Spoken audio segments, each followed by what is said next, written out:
But should the Steelers sign an outside linebacker? Because we obviously were talking about, the outside linebackers. They kind of came up while we were talking about the strongest position group. But more importantly, we talked about the lack of depth behind them. And ultimately that, had me wondering.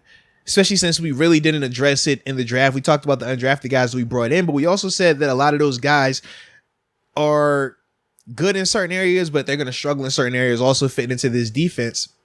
So it definitely had me wondering in the sense of what would it look like if we added somebody? And if we would do that, who should it be? So in the chat, y'all let me know, if you think they still should sign an outside linebacker. And more importantly, if you think they should, who should it be? Okay. Should they? That's the first question. Should.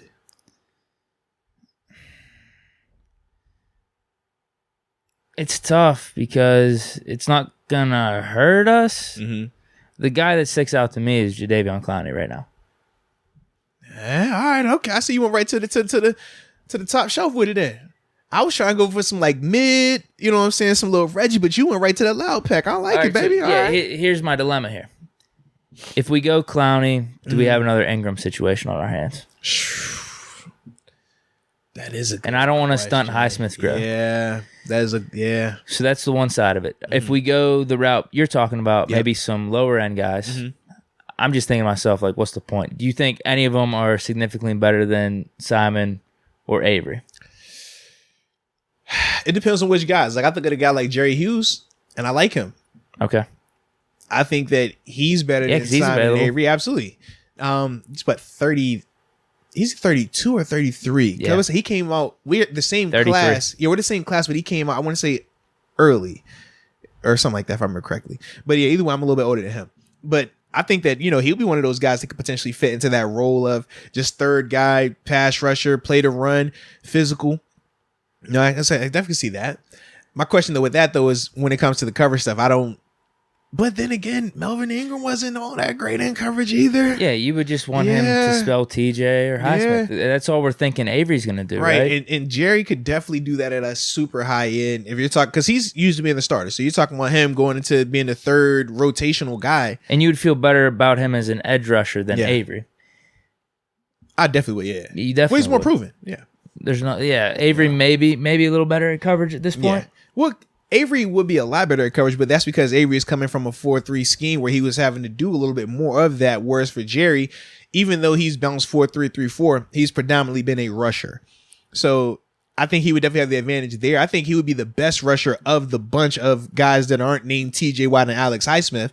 But like I said, it depends on how much coverage we want from him, though.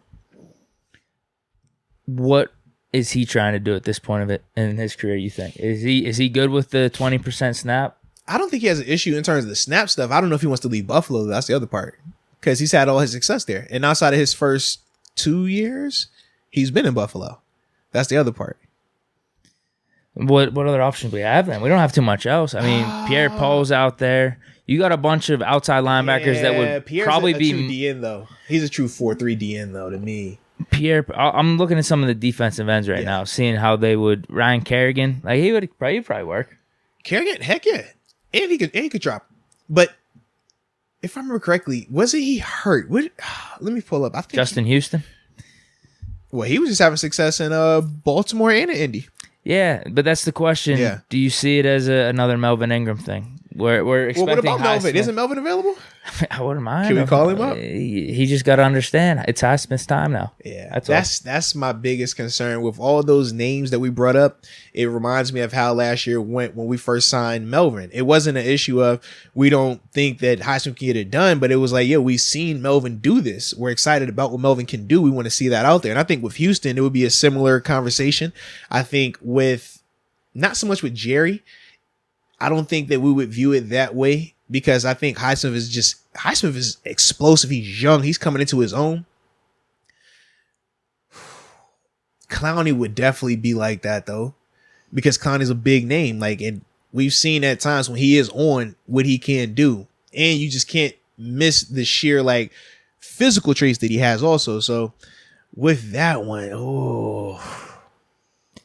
I'm just thinking no. I'm thinking pass, unless it is someone like Jerry It'd Hughes. have to be like Jerry he'd is probably the be the perfect highest one. end there that I would tap without messing with Highsmith's growth or his confidence. That's the other thing. I don't want him to feel like he has to look over his shoulder.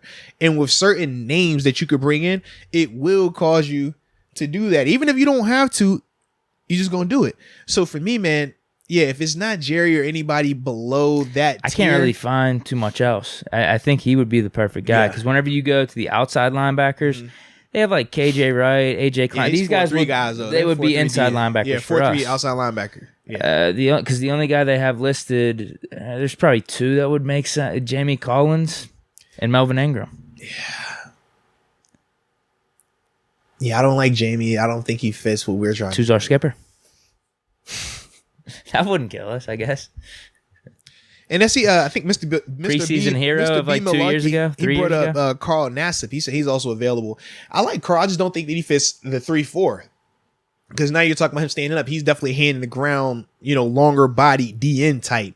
Yeah, I don't think he could do that. Yeah, I'm not feeling that. Whereas at least we know what Clowney. We've seen Clowney hand in the ground. We also seen him stand up as well. He did really good for the Browns last year. He definitely did, man. 9 sacks. Yeah, he definitely did. It's looking like he's going to re-sign with them, but that's the one.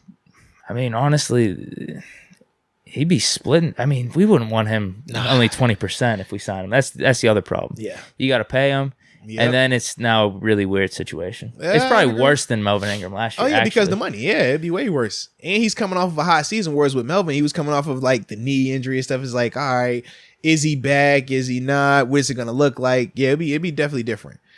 I say bring back Debo, bro. But I'm looking at the clock. It's 9. That might be worse. It's 5:28. I don't want you getting in trouble. All right. So our verdict is pretty much the same. We don't really need outside linebacker. I would agree. We're good with it. We'll just believe in Highsmith. Roll with our guys, man. We got to see what Highsmith did last year, and it was pretty damn good. I would agree. This isn't like him going into a second year where we felt a lot better about bringing in Melvin Ingram. Yeah. Because we didn't know what Highsmith would do in a full-time role. Mm-hmm. We got some backup. Maybe there's the 3-headed monster. But after seeing what Highsmith did after we got rid of Ingram, I think we're ready to give him the keys. Yeah. Him and TJ. Now, if you want to bring in a guy like Jerry Hughes as depth, that's not going to kill us. But we got enough depth right now, I guess. The problem is if one of them goes down. Maybe that's why this is even a conversation. Because then it doesn't feel like it's enough depth after that. Yeah, exactly. When you start looking at TJ minus Highsmith or Highsmith minus TJ, and it's Avery for the whole game. If it's only 1 week, fine. But sometimes these injuries go for 3-4 weeks, and you're just like, what the hell are we doing? And we saw what we looked like without our pass rush in certain games. It kills you. It kills you, bro.